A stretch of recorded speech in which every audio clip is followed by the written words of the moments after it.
анасы Құдағи туған күн барлығымызға ортақ. Немереңіз туған күні құтты болсын. Ал неге Бақыт Алтайевна мынау жанымыздан көрген немереңіздің құтты болып, қадамы нық болсын. Басты байлық денсаулық дейді. Отбасыларыңызға тек денсаулық тілеймін. Бала шағаңыздың қызығын көріңіз. Артынан ұл қыздар ілесе берсін.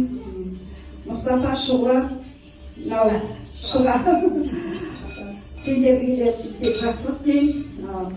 Мынау достарына өте ризамыз. Біздің Дарханның достары барлықтарының бірсіңдер ғой. Біз сіздерді мақтамаймыз, осы балаларымызбен мақтанамыз.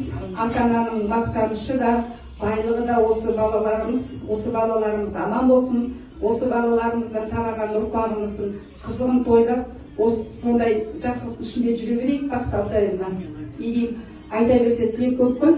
Әлемдегі бар жақсылықты осында отырған сіздерге тіледім. Тек жақсылықта бастысы.